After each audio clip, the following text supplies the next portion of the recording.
Hello everyone. Hello, Merry Christmas. It's a few days after Christmas. Also Happy New Year 2026. So follow my channel, Healing Fitness. Welcome to Healing Fitness. It's been a minute. I have not been able to be here because of work schedule. I am a nurse practitioner. I work in urgent care. Um, I, I work in urgent care. I'm also a family nurse practitioner. Please follow my page, subscribe, and like. It's called Healing Fitness. So I wanted to come in briefly and talk about. So I'm in a medical mission trip. I am currently doing a medical mission trip, doing a lot of traveling. We are doing a healing medical mission trip. So I wanted to briefly come in. I know that I had a few providers, a few nurse practitioners that were asking questions like, how do you do a medical mission trip? How do you plan? Especially if you're from Kenya and you're in the United States and you want to do a medical mission trip, please follow my page. I will be doing a series of the steps, the preparation, the planning, and if you are a provider, a doctor, a nurse practitioner, follow and like my page. So currently I am in Kenya. I am doing a medical mission trip for a few days. And then I'll be coming back to work. I do work in urgent care setting.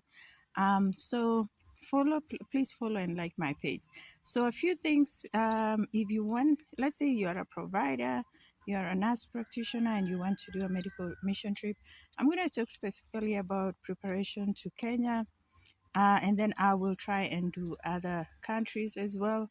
Or if you want to do a medical mission trip to a different location, I will be doing a series on that as well. So a few things that if you are doing a medical mission trip, let's say you're a provider, a nurse practitioner, a clinician, um, what are the few steps if you want to do a medical mission trip to Kenya? So in this part one, I will talk about financial preparation, and then maybe a little bit about supplies that you need.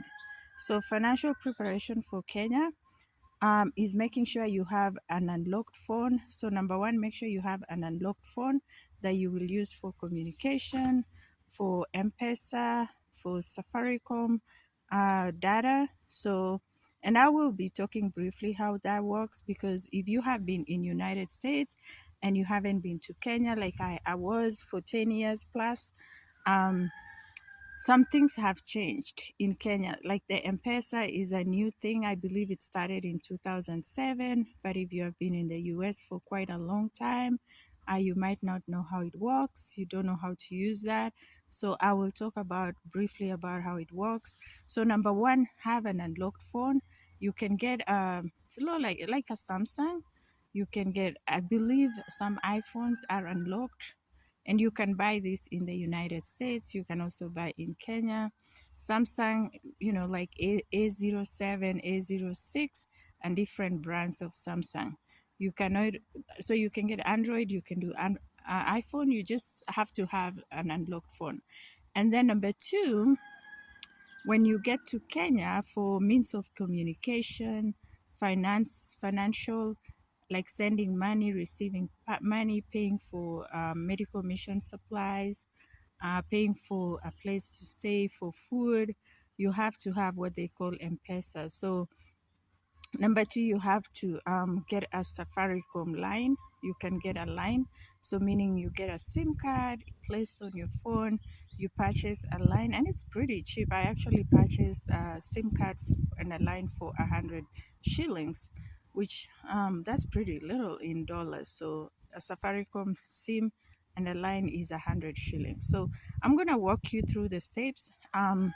So when you purchase the SIM card, they will put that in your phone, the unlocked phone, that will be your Kenyan line, and they will give you a number. And then that should allow you to make phone calls, to communicate. The SIM card is similar to what we have in the United States. So it's the same SIM card, it's just the numbers are different, the line is different, And so let's see. And actually, my United States phone, I have an Android and an iPhone. It can work.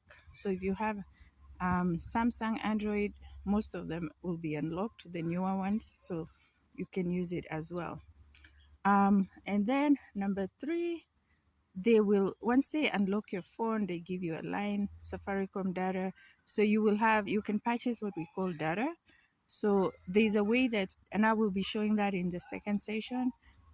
When you go, there's Safaricom data, you have options. You have different options, and I'll show you that in the second video.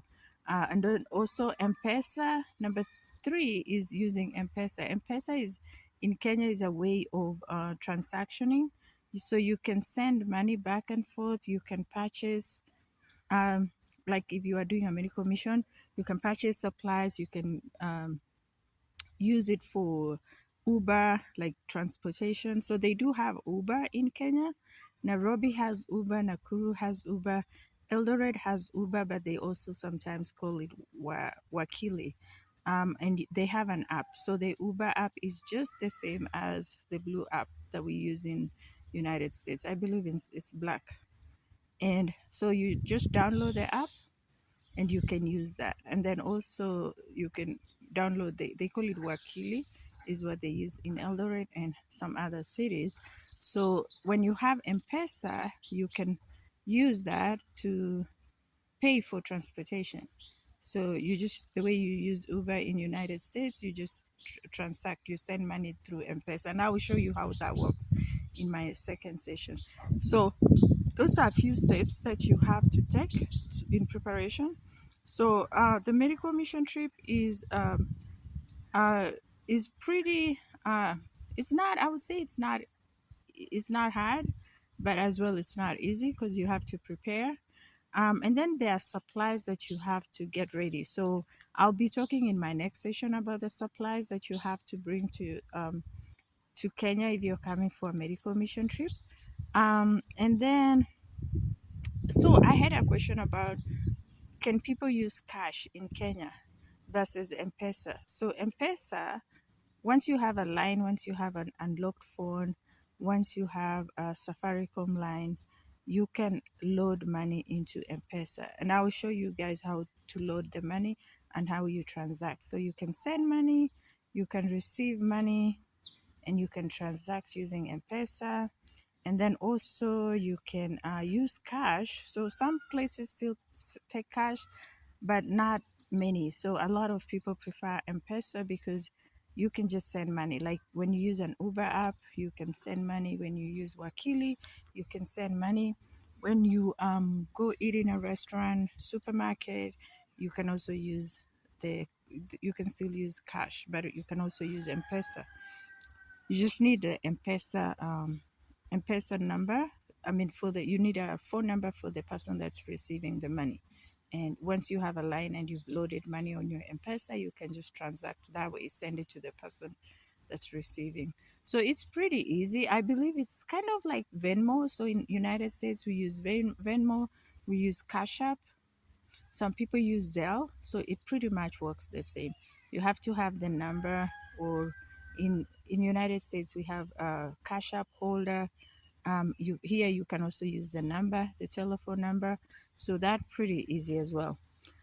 So some supplies, there are few supplies that you can bring with you for medical missions trip, and those ones you have to get them ready. So I'll be talking in the next session. I don't want this video to be long. I'll talk about how do you get the supplies, how do you get them ready. So I'll be talking about that.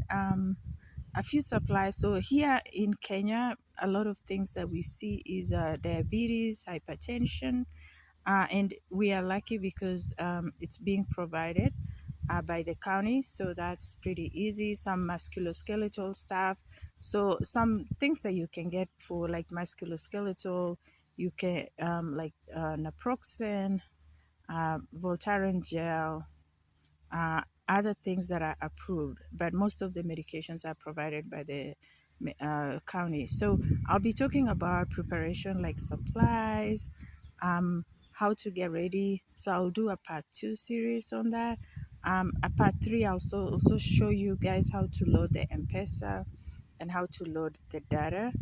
Um, and that way you are prepared for a medical mission trip.